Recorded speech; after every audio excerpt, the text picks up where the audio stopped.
Hello everyone. In this video, I'm going to use another method that can help you find VPN for the double angle tension member in a faster and easier way. Okay, the textbook, so this is an example from the textbook.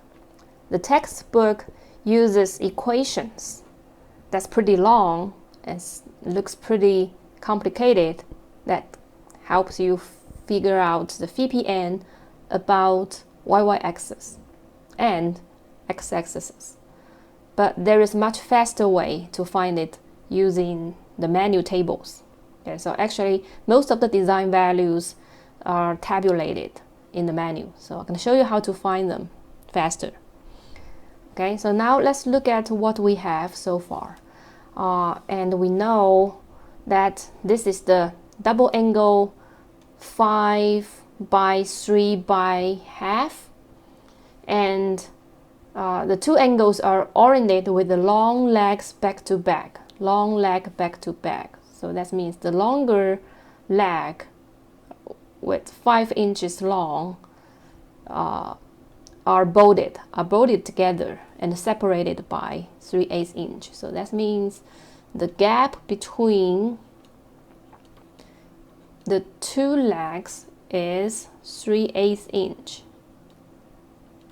Okay, and it says oriented with the long legs back to back means the long leg are oriented in this way. Alright, so that's how we interpolate it from the problem statement. And the effective length LC is 16 feet, so that means the effective length for the entire member is 16 feet. And there are 3 fully tightened intermediate connectors. So fully tightened means is either tension tightened or welded. Okay. And A36 steel is used. Okay. Then what we gonna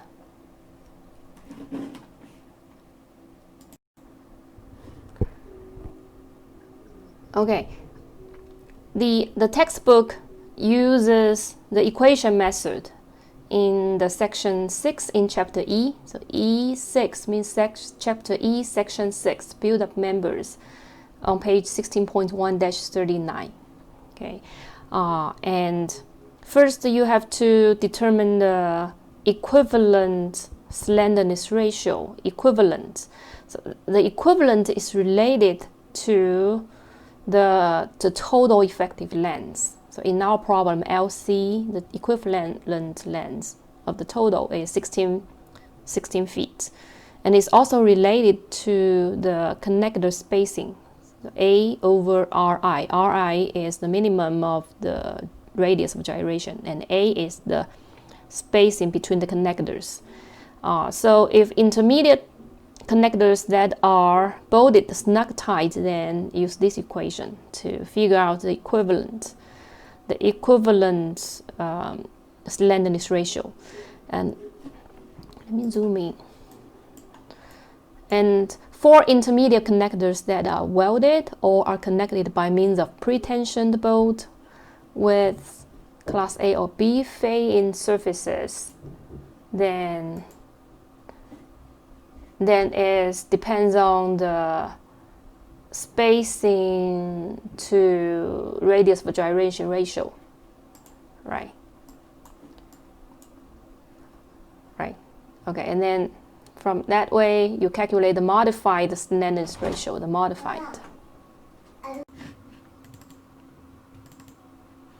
Okay, once you find out the modified slenderness ratio, and then you're gonna use the general equation, the equations in the section 4, E4, Pn equals FCR times Ag. So use this equation to find out the nominal compression strength. And FCR, so for the double symmetric members, then use this long equation to find the Fe, right? And follow the sequence shown in the textbook, and then you will be able to calculate VPN based on the buckling about x-axis and the buckling about y-axis. All right. Okay, so about more about the equation, the general equation method, just refer to the textbook solution. So I'm going to show here a different method. I'm going to use the table method. Okay. All right. So let's find out the capacity, so compute the available strengths. So that's actually ask us to find out the VPN, right? VPN. And first it says it's fully tightened, so don't worry about that. Then from the menu,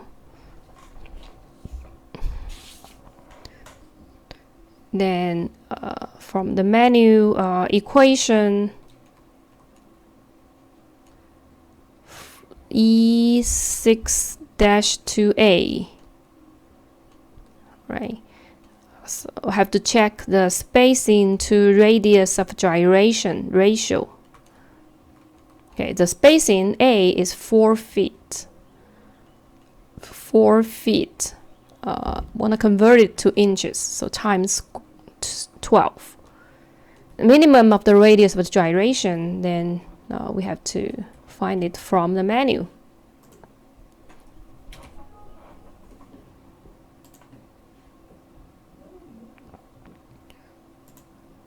Okay, that's in the menu table.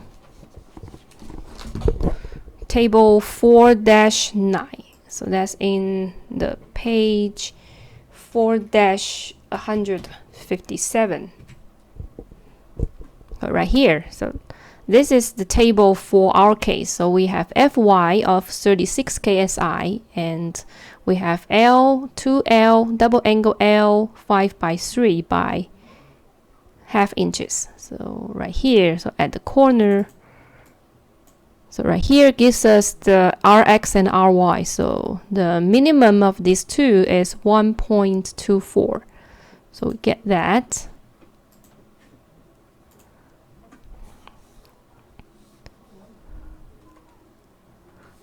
Is 1.24 inches.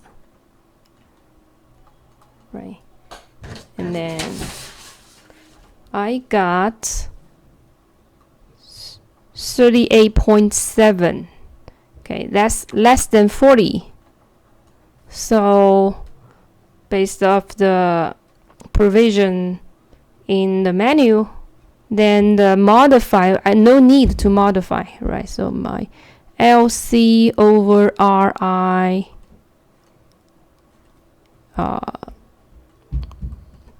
is equal to 16 feet over 1.24 inches. I don't have to calculate that. I only need to know that the no need to modify the slenderness ratio. That means no need to modify the effective length. So my effective length is going to be 16 feet. I'm going to enter this in the table to find out the VPN about x-axis and y-axis. Okay, so let's go back to the menu. Okay, so in the menu, we'll find out our shape, right? So that's 5/3 by ½ inches right here, and 16. So effective length is 16. So enter 16. So I find VPN about x-axis is 112, and for the VPN for y-axis bending is enter 16. So VPN about y-axis is 62.4. Okay, and look at the column on the very right. It says the required number of connectors. So for the bending about x-axis, it says for the required written footnote, for the required number of intermediate connectors, see the discussion. So you'll read the table, the discussion of the table 4-A. That means there's actually no special requirement. So you only need to satisfy the general requirement stated in the textbook.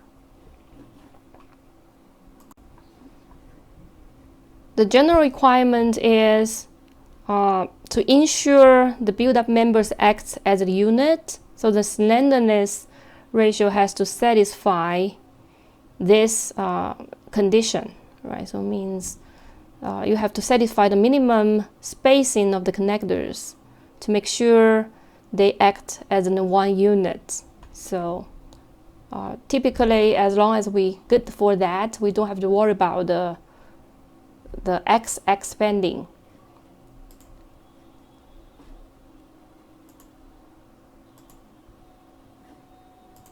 All right, and however, there is a required number of connectors for y-axis, right? Because bending about y-axis will create shear force between the connectors. So there is a requirement of connectors for y-axis. So there he says 2 means in order to have the values, the VPN values in the table, you have to at least apply 2 intermediate connectors in between. All right, so that's what it means. Okay, so from the table, we get 112 and 62.4. So from the table 4-9 page 4-157, and you know that VPN X is 112 kips, and VPN Y is you enter 16, and you get 62.4. Okay, and you know the smaller one will be controlling, so the overall VPN will be controlled by y-axis bending, so there's going to be 62.4 kips. Okay, so the textbook gets 65.4. So there may be some errors in the calculation, but they're pretty close. Okay, so that's pretty good. So easy enough, right? And obviously our number of connectings is greater than 2, right? We have 3 in between, so our n is 3, n is 3, and it's greater than 2, so good. We're good to use this tabulated value as our compression capacity. Okay, and the next example, 4.20, is pretty similar. So you can find the VPN from the table very easily.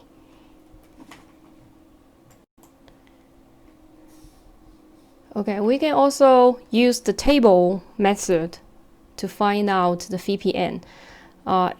So the given service dead load and live load helps us to help us find out PU is 1.2 times D plus 1.6 L is equal to 1.2 times 12 dead load and 1.6 times 23 live load, and PU is 51.2 kips. So that's the required strength. And we have to pick a double angle with short leg back to back. That's different. So remember, last one is the long legs back to back. With this one is the short legs back to back. That means we have to find the table for short legs back to back and separated by 3/8 inches. And the member will be braced at the mid length against the buckling about x-axis. Okay, and it specifies the numbers of intermediate connectors. Okay, so that means for bending about x-axis, the unbraced length is going to be half of the equivalent, half of the length. So going to be 7 feet for x-axis bending, right? Okay. So for say bending about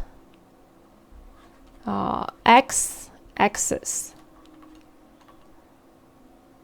then your LC is half of the length, going to be 7 feet. Okay, but bending about y-axis, your LC is still going to be 14 feet. So if we assume it's going to be tension tightened, okay, going to be tension tightened. So don't worry about the modifier. Don't have to modify it. So then let's find the corresponding VPN from the table. Okay, it's going to be short. So this time, look at the table 4-10. So 4-10 is for the axial compression strength.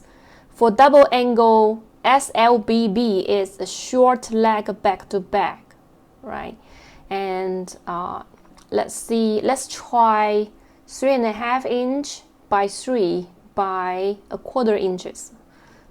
Gonna be right here.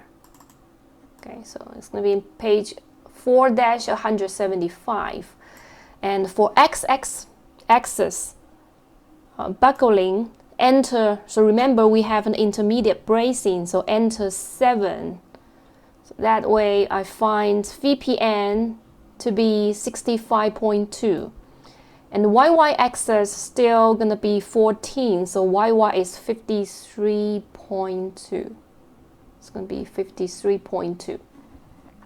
So that's exactly shown in the example solution, right? That's how you find it from the menu. Okay, so page, let's say AISC menu, page 4-175. Okay, so for bending, VPN X is 65.2 kips, and YY axis buckling, VPN Y is 53.2 kips. Okay, and the number of connectors.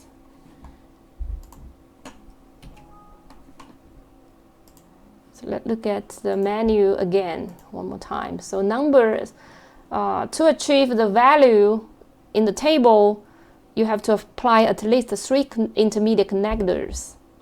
So 3. So So at least the 3 intermediate connectors are needed.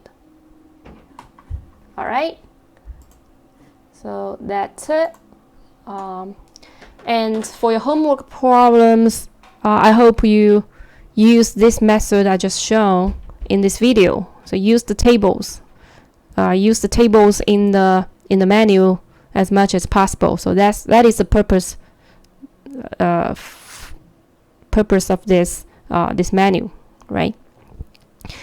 All right. Thank you for watching.